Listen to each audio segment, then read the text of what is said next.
Mesdames et messieurs de la presse, au nom du regroupement politique LGD et Alliés, permettez-moi de vous saluer et de vous souhaiter la bienvenue à notre siège, au siège national du regroupement politique LGD et Alliés. En effet, notre pays traverse un contexte politique où la critique, même sincère, surtout venant de l'opposition, y compris les questions posées par l'opposition, sont réputées suspectes, soit menaçantes pour le pouvoir.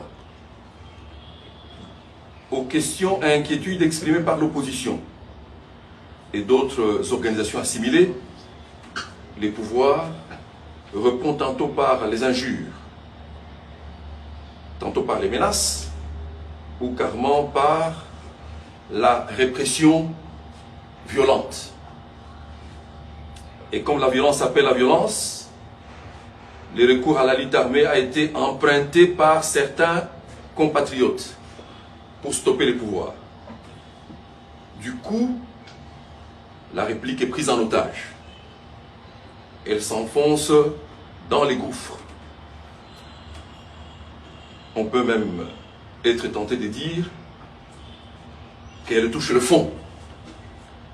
Notre peuple se trouve livré à lui-même et accaparé par le doute sur son élite politique et sur lui-même. Mesdames et messieurs de la presse, il sied de revenir à la raison. Car l'instant de vérité approche. Il faut aborder cet instant-là avec sérénité, courage et surtout avec responsabilité. En effet, nous disions tantôt que l'instant de vérité est arrivé. Et cette vérité est que notre pays, aujourd'hui, se trouve dans la posture de faiblesse face à ses adversaires sur les théâtres de la guerre. C'est une évidence. Or, comme vous le savez, les nations puissantes ne négocient jamais avec les nations faibles. Elles les soumettent simplement.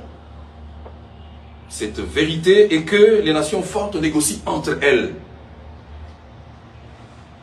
Et dans ces cadres, elles peuvent se faire des concessions, de manière respectueuse.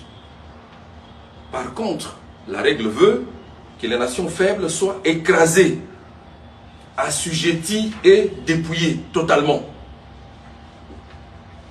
À ce sujet, il faut noter que malgré l'enthousiasme débordant affiché par certains d'entre nous, légitimement, à la conclusion de cet accord de paix ou d'IDP de Washington et à la signature de la déclaration des principes de Doha, la vérité est que notre pays est domestiqué. Ce n'est pas exagéré de le dire. Présentement, il est en voie de dépouillement. Il est en voie de dépècement, comme un éléphant abattu par les braconniers. Il faut nous ressaisir rapidement pour arrêter cette descente aux enfers. Mais comment y arriver sans abandonner les discours clivants qui menacent l'unité nationale et la cohésion nationale, en attisant le feu en permanence pour des raisons d'existence politique. À ce stade, il importe de relever que la République n'a pas besoin des identités closes, déclinées sur les marchés politiques en termes de tribus, d'ethnies, des races, d'appartenance linguistique et qu'en sais-je, en violation de la loi portant organisation et fonctionnement des partis politiques et de la constitution de notre pays. Mesdames et messieurs de la presse, comme vous le savez, dans la nuit du samedi 26 au 27 juillet 2025, plusieurs des dizaines de nos compatriotes fidèles catholiques ont encore une fois été massacrés à l'arme blanche dans la localité de Komanda, dans la province de l'Ituri, à l'est de la République, par les rebelles ougandais des ADF, avant de s'en prendre à plusieurs commerces et maisons. Au nombre de ces victimes se trouvent probablement de nombreux membres de notre parti de la Fédération de l'Ituri. Les LGD et alliés adressent ses plus sincères condoléances aux familles des victimes et expriment leur solidarité avec les personnes blessées. Condamnent avec la plus grande fermeté l'inefficacité de la réponse gouvernementale face à ces atrocités répétées et exigent des actions immédiates et concrètes pour protéger les civils et fournir une aide d'urgence aux déplacés et aux blessés. Ce massacre, vous vous en doutez, vient s'ajouter sur les tableaux du cycle infernal des tueries sauvages qui continuent à faucher gratuitement les vies de nos compatriotes à travers tout le pays. Et cela dans l'indifférence totale de ceux qui nous gouvernent. Mesdames et messieurs de la presse, il y a de cela quelques jours, les LGD et alliés avaient fait une analyse profonde de la situation de notre pays et posé un diagnostic profond des maux qui minent la RDC. Mais la lecture des solutions proposées à Doha et à Washington à la crise sociopolitique que traverse notre pays donne le sentiment que la complexité de la situation n'a malheureusement pas été prise en compte. Il est regrettable que les aspirations du peuple à la justice et à la restauration de l'autorité de l'État sur toute l'étendue du pays aient été complètement ignorées. Sur ce registre, les regroupements politiques LGD alliés constatent que la quête de la paix, qui paraît être au cœur du processus de Washington et de Doha, est une chose excellente pour la RDC et toute la région des Grands Lacs. C'est une dynamique qu'il s'est d'encourager pour favoriser davantage d'inclusivité et étouffer les risques de balkanisation. Cependant, à la lecture de cet accord prétendument de paix, les partis signataires paraissent avoir résolu de conclure une paix précaire, une paix au bout du fusil, au terme d'un processus du dialogue qui n'a rencontré ni les causes profondes qui sont à la base de la guerre, ni le mécanisme de réparation des conséquences qui en ont découlé. Du coup, la résolution 2773 du Conseil de sécurité des Nations Unies et la Constitution sont mises au frigo. C'est pourquoi le LGD et alliés attirent l'attention du peuple sur le fait que cet accord risque de servir de motivation à d'autres pays limitrophes, avec en ligne de mire la consécration de la balkanisation totale de notre pays, si ce n'est pas déjà fait. Mesdames et messieurs de la presse, faut-il aussi rappeler que le président du LGD et allié, ancien directeur général du BSECO, ancien ministre des Finances et ancien Premier ministre de notre pays, dont la gestion orthodoxe et saine de la chose publique a été saluée par tous, surtout par les partenaires au développement de la RDC, n'a jamais détourné les fonds du trésor public. Il l'a clamé tout haut au Sénat et à l'Assemblée nationale. Et personne, alors personne, n'a jamais démontré le contraire jusqu'aujourd'hui. Même le dernier arrêt de la Cour constitutionnelle qui les condamne n'en donne aucune preuve. Le Premier ministre honoraire Matata Ponyo Mapon, rappelez-vous, a eu le courage de demander formellement à l'inspection générale des finances, structure rattachée à la présidence de la République, d'auditer sa gestion publique de près de 14 ans. Plusieurs missions spéciales d'investigation téléguidées ont été menées à cette fin. Les conclusions sont restées formelles et dures pour les pouvoirs. Aucune preuve de détournement des fonds publics n'a été donnée. Mesdames et messieurs de la presse, comme vous le savez, l'honorable Matata Ponyo Mapon, président national du LGD et allié, est un homme des principes. Il ne pouvait pas déroger à son idéal de servir son pays conformément aux exigences éthiques et morales rigoureuses qu'il s'est imposées lui-même dès sa décision d'entrer en politique. Ainsi, les manques de vision claire pour le pays, les déficits chroniques du leadership et la mauvaise gouvernance manifestes ont motivé son choix d'ériger à maintes reprises la main tendue du régime actuel et de toute adhésion à l'union sacrée, martèle-t-il toujours. Il a accepté de comparaître devant la justice congolaise parce qu'il se savait innocent, mais aussi parce qu'il devait montrer au peuple congolais, à la face du monde, et surtout à la jeunesse de notre pays, qu'un Congolais peut faire la politique avec intégrité, sans se faire corrompre et sans détourner les fonds publics. Il a donc fait confiance à la justice de son pays. Mais quelle n'a pas été sa déception, mieux sa surprise, et surtout sa surprise de constater qu'un Congolais est poursuivi pour motif de n'avoir pas détourné. Toutes les dispositions, alors toutes, ont été prises par les pouvoirs pour le condamner. Et le procès s'est révélé comme un théâtre de tragicomédie pour abattre à bout portant un opposant politique. Certaines personnes impliquées dans la gestion opérationnelle du projet ont été exemptées des poursuites en échange de leur déposition contre Matata, qui n'était pas concerné par la gestion de fonds. Le président de la République a répété à plusieurs reprises que la justice congolaise était malade. Et la première maladie dont a été victime notre président du parti est la tribalisation de la justice. La seconde, on l'a vu, est la soumission à la justice aux impératifs du pouvoir exécutif. La justice exécute les ordres du pouvoir exécutif. Elle n'est donc pas indépendante, comme l'exige la Constitution. Et la troisième, c'est la corruption qui gangrène largement l'appareil judiciaire du pays. Mais alors, comment une personne malade, réputée malade, peut-elle être soignée par un médecin réputé malade et gravement malade que le malade? Messieurs et mesdames de la presse, comment pouvez-vous, ou comme vous pouvez le remarquer, le président du LGD et alliés n'a pas été jugé sur base de la Constitution et des lois du pays. Celles-ci ont été violées plus de 45 fois. Le premier jugement le concernant a été rendu en novembre 2021. La Cour constitutionnelle s'est déclarée incompétente, conformément à la Constitution.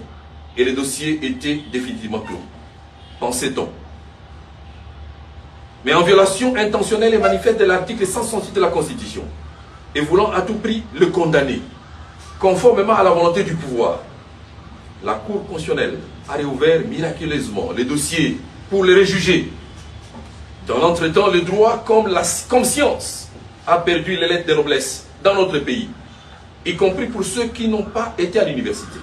D'ailleurs, certains parents se posent la question sur l'intérêt qu'il y a encore et l'opportunité qu'il y a encore d'envoyer leurs enfants à l'université pour apprendre le droit, afin de condamner automatiquement, par la suite, des innocents.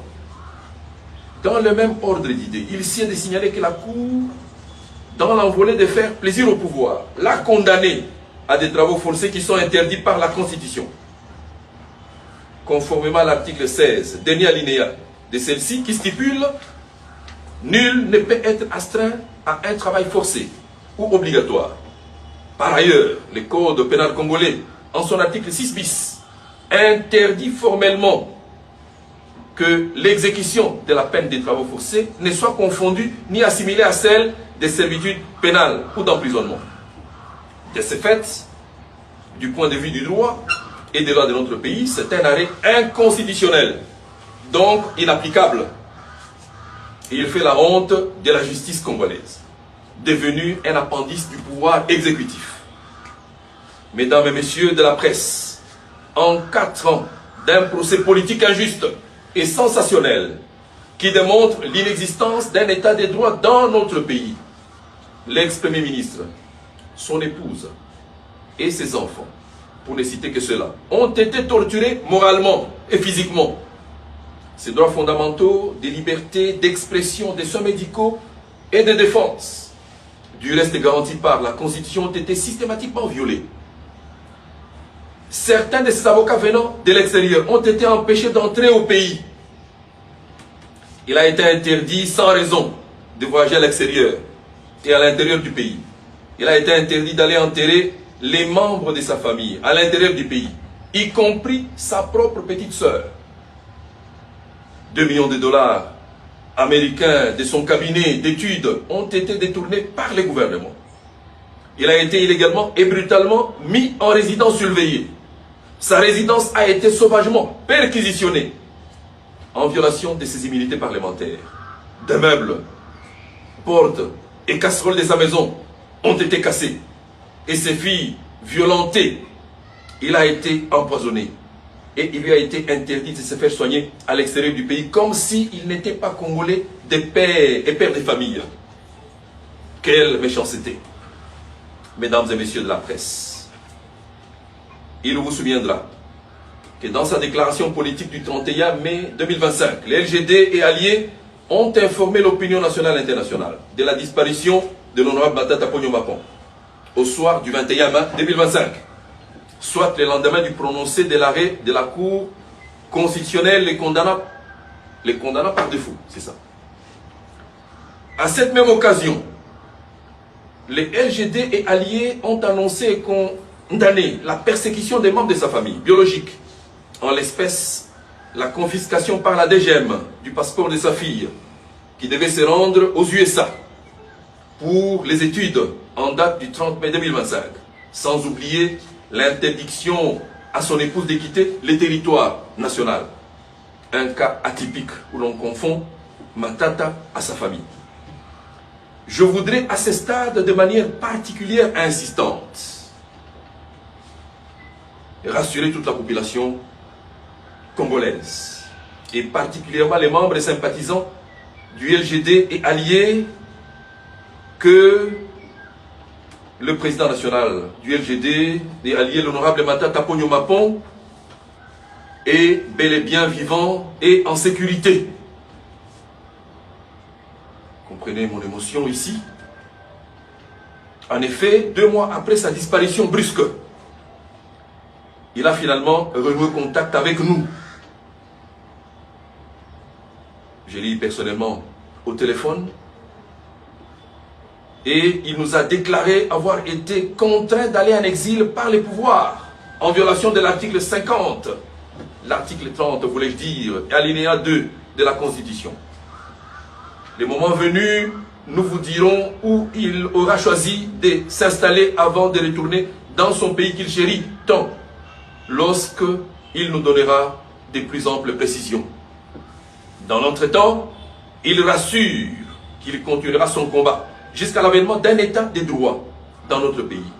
Il rassure également qu'il se battra, comme nous qui sommes restés au pays, aux côtés de ceux qui sont à l'extérieur du pays, tout au moins ceux de l'opposition qui y sont, pour qu'un jour, un leadership et une gouvernance de qualité qui font cruellement défaut dans ce pays adviennent et que la RDC reprenne le chemin du progrès et de l'émergence, comme il l'avait déjà pris entre 2012 et 2016 alors qu'il était Premier ministre. Mesdames et messieurs de la presse, l'heure est au rassemblement de tous les Congolais sans exclusion pour réaffirmer nos positions de principe et de défendre la patrie. Chaque Congolaise, chaque Congolais, où qu'il se trouve, doit se comporter en défenseur des intérêts supérieurs de la RDC. L'histoire sociopolitique de notre pays nous a prouvé à maintes reprises qu'il nous fallait impérativement revoir en profondeur notre système politique afin d'éviter un éternel recommencement. Pour les LGD et alliés, l'initiative des pères spirituels d'Asenko et de l'SCC demeure la seule voie de sortie de la crise multiforme que traverse notre pays et la sous-région des Grands Lacs, suite au déficit du leadership et de gouvernance qui mine notre pays, afin de refonder notre capacité d'agir ensemble pour l'intérêt commun et permettre ainsi à la nation réunifiée de redonner la force à nos forces de défense et de sécurité. Nous souhaitons que ce ne soit pas un dialogue pour le partage du pouvoir. Alors nous souhaitons que ce ne soit pas un dialogue pour le partage du pouvoir. Plutôt un lieu où seront posés les fondements historiques d'un nouveau départ, socio-économique définitif. C'est cela la volonté de nos ancêtres.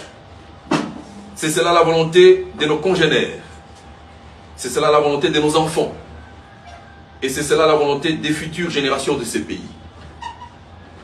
À la jeunesse congolaise, l'avenir de ce pays, je lui demande de ne pas perdre l'espoir et de croire au développement de notre pays. Seuls les Congolais développeront ces pays et non les institutions internationales et les experts nombreux, chèrement payés qui pilulent dans les institutions publiques congolaises. Vous les jeunes, alors vous les jeunes, vous pouvez donc continuer à croire en l'avenir de la RDC. Vous pouvez continuer à croire en l'honorable Matata Ponyo Mapon, à son idéal et à son engagement. Il ne vous décevra jamais. Les jeunes ont besoin, dans ces pays, des modèles, alors des modèles, des vrais modèles. Et il en est un. Parce qu'il est l'un des hommes politiques dans les pays sur qui vous pouvez compter dans le domaine de la gouvernance de la chose publique. Que vive la RDC, que vive le LGD et alliés, que vive l'LGD alliés, que Dieu nous bénisse. Je vous en remercie.